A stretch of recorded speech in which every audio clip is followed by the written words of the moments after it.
Pada kesempatan siang ini kami berterima kasih kepada Bapak dan Ibu media cetak, media elektronik.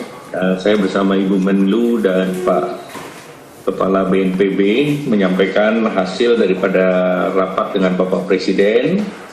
Beberapa hal tadi yang kami laporkan kepada Bapak Presiden bahwa angka kematian dan kesembuhan COVID-19 ini relatif sudah baik, di mana angka kesembuhan sebesar 73,77% dan ini setara dengan global. Kemudian angka fatality rate adalah 3,77%, atau ini juga angka global lebih bagus sedikit, yaitu 3,02, namun ini sudah jauh terus membaik. Kemudian juga active rate Indonesia sudah mencapai sebesar 22,46%. Kemudian juga dilaporkan bahwa secara nasional keterisian daripada tempat tidur ini ICU dan tempat tidur isolasi ini boleh ditampilkan. Ini secara nasional bed occupancy rate-nya itu adalah 46,29%. Atau yang sebelumnya. Nah, bed occupancy rate-nya sebesar sebelumnya, yang atas. Nah, ini ya secara nasional 46.705, yang dipakai adalah 21.619. Dan kalau dilihat per provinsi prioritas, Jawa Timur 41,8%, DKI 60,6%, Jawa Barat 55,1%, kemudian Jawa Tengah 40,3%, Sumatera Utara 45%, Sulawesi Selatan 29,4%, Bali 61,6%, kemudian Kalimantan Selatan 33,4%, dan Papua 37,6%. Dan ini tentunya ini memberikan secara nasional ini di bawah daripada standar WHO yang 60%. Nah, kemudian pemerintah juga mendorong agar ada strategi terkait dengan pengurangan angka kematian, antara lain tentu peningkatan daripada kapasitas rumah sakit, kemudian penyiapan fasilitas isolasi mandiri di Wisma Atlet dan hotel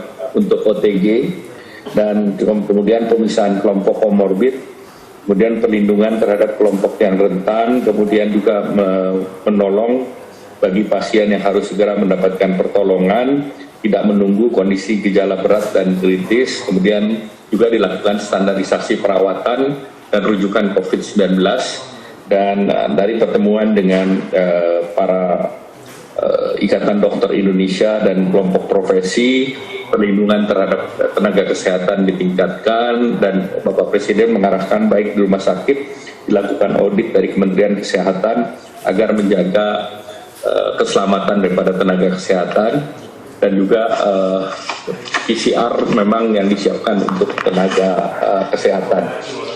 Kemudian kami melaporkan juga terkait dengan rencana vaksinasi, di mana rencana vaksinasi dipersiapkan. Pemerintah sudah menyiapkan Perpres, kemudian roadmap, langsung aja, Perpres roadmap terkait vaksinasi, kemudian juga sedang disebut dashboard untuk tracing daripada vaksin program, di mana nanti dalam vaksin itu perlu dilakukan tracing siapa yang mendapatkan dan bagaimana efektivitasnya. Dan juga ada kebutuhan dana vaksin yang sudah disiapkan untuk tahun ini sebesar 3,8 triliun, dan APBN 2021 disiapkan 18 triliun, dan beberapa kerjasama nanti dijelaskan oleh Menteri Luar Negeri, namun beberapa yang sudah melakukan MOU juga dengan Menteri Kesehatan, Confidentiality Agreement dengan Pfizer, Johnson & Johnson, CanSino Bio, dan AstraZeneca. Dan ini tentunya menunjukkan bahwa pemerintah sudah bekerja sama dengan berbagai institusi yang melakukan R&D, persiapan, dan juga kerjasama untuk memperoleh akses terhadap vaksin. Kemudian terkait dengan roadmap, pemerintah tadi Bapak Presiden sudah meminta bahwa ini diprioritaskan ya kepada satu pelayanan kepada yang garda terdepan, kemudian yang bergerak di bidang pelayanan kesehatan, kemudian yang terkait dengan PBI, penerima bantuan iuran BPJS Kesehatan, dan selain itu dipersiapkan juga yang vaksin mandiri. Kemudian yang terkait dengan pertumbuhan ekonomi, pemerintah mendorong agar terus berada pada jalur yang tren positif, dan kemudian terkait dengan program PCPEN, lanjut deh. Terkait dengan program PCPEN, ini slide berikut. Realisasi sudah 268,3 triliun atau 38,6% dari pagu.